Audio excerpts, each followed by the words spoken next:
아직 봐야 할 지표들이 많지만 PPI가 일단 발표됐어요. PPI가 예상치를 하회하면서 걱정했던 물가 인상은 없었다는 수치네요. 전문가들의 분석에 따르면 관세 영향은 있었다고 하는데 그럼 왜 물가에는 반영이 안 된 거죠? 도매업자들이 관세의 일부를 흡수해서 오른 물가를 희석시킨 데이터라고 봐야 하는 거야. 이 발표로 우리가 중요하게 봐야 할 것은 물가가 안정되었는가, 고용은 좋은가 하는 것들이지. 물가가 예상치보다 낮게 나왔고 고용이 둔화되었다면 연준은 금리 인하에 대한 압박을 거세게 받게 되겠지. 이번 달 금리 인하가 더욱 확실시되는 발표라는 거군요. 연준에 힘을 주려면 연준이 걱정하는 항공료나 의료 부분의 물가가 올라가야 하는데 걱정할 만큼의 오름세는 없었어. 오히려 일부는 물가가 떨어지기도 했지. 그래서 무역 서비스 마진이 하락한 거군요. 관세로 인한 물가를 소비자에게 전가시키지 못했네요. 이건 트럼프가 전에 소비자에게 전가하지 말라고 으름장을 놔서일까요? 아니면 소비 둔화로 인한 소비자의 구매력 약화가 원인일까요? 그걸 판단하는 건 각자의 몫이라고 생각해. 개인적으로 나는 교과서적으로 해석하는 것을 좋아하는 사람이고 관세가 오르면 물가가 오른다는 생각에는 변함이 없어. 도매업자의 마진율이 넓게 보면 수입업자들의 마진율이 낮아졌다는 것인데 수입을 하는 기업들의 이익이 줄었다는 것을 의미하지. 이건 결국에는 고용 둔화와 투자 축소로 이어진다고 봐. 원유 재고도 증가했다고 발표했는데 이런 것들을 종합해서 미래를 예측할 수 있지 않을까요? 미래야 얼마든지 예측해 볼 수 있지.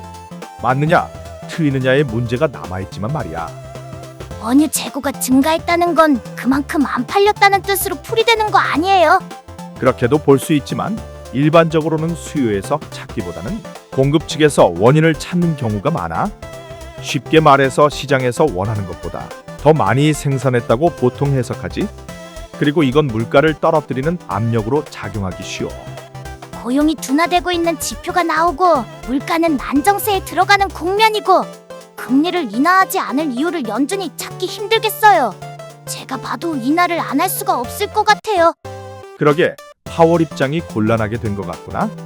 오늘 CPI를 봐야겠지만 금리 인하는 거의 확실해 보여. 미국 언론에서는 중국의 디플레이션에 대해서도 비중 있게 다루고 있는 것 같아요. 중국이 외교적으로는 이래저래 활동이 많길래 중국 경제가 나쁘다는 생각을 못하고 있었는데 언론에서 다루고 있는 걸 보니 심각한 수준인가 봐요.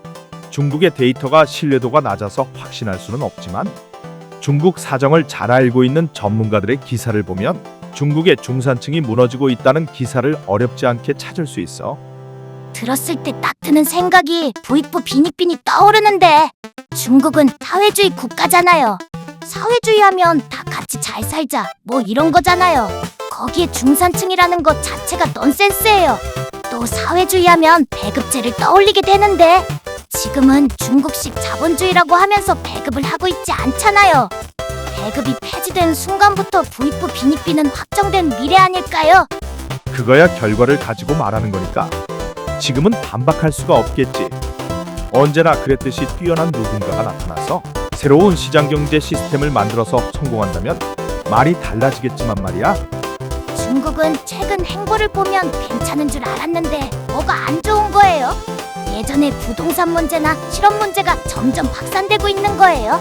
그래, 중국은 그 문제를 아직 해결하지 못하고 있어. 중국의 디플레이션은 사실 우려 수준이 아니라 이미 구조적으로 디플레이션 상황이라는 해석들이 많아. 중국의 8월 CPI는 전년 대비 마이너스 0.4% 하락했어. 이 지표는 중국의 물가가 빠르게 떨어지고 있다는 신호거든. 생산자 물가 지수인 PPI도 마찬가지로 하락 중이고 중국은 구조적으로 많은 문제를 안고 있는데 초과 생산과 경쟁 심화, 수출 둔화의 미국과의 갈등, 게다가 요즘에는 국민들과의 정치적 갈등도 대두되고 있는 것 같아. 다른 문제들도 큰 문제지만 공산당의 정치적 입지가 흔들리는 건 중국이라는 나라 전체를 흔들지도 몰라. 많은 공산국가들이 민주주의로의 전환을 바라는 시대적 요구들이 있어 왔잖아요. 지금 중국이 그런 분기점에 와 있을지도 모르겠네요. 아무리 어려워도 미국과 대등하다고 여겨지는 중국이잖아요. 중국도 저력이 있는 국가인데 중국의 장점이 뭘까요? 넓은 땅과 인구수겠지.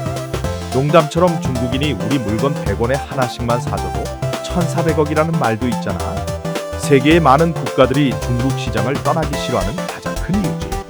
그럼 단점은 뭘까요? 넓은 땅과 인구수겠지. 장점과 단점이 똑같아요? 뭐 어떤 이들은 사회주의가 문제라거나 독재가 문제라거나 할지 모르지만 나는 넓은 땅과 인구수가 모두가 갖고 싶어하는 장점이자 치명적인 단점이라고 생각해. 넓은 땅은 다양한 자원과 물류 이동에 큰 장점이 있다고 생각하지만 지역 격차와 불균형 문제는 해결하기 매우 어려운 문제이기도 해. 많은 인구수는 거대한 시장을 형성하는 장점이 있지만 그 많은 인구의 복지를 책임진다는 것은 솔직히 난 불가능하다고 생각해. 국민들의 복지를 향상시키려면 재정이 확보되어야 하는데 그러기에는 너무 인구가 많아. 암울한 미래밖에 없네요.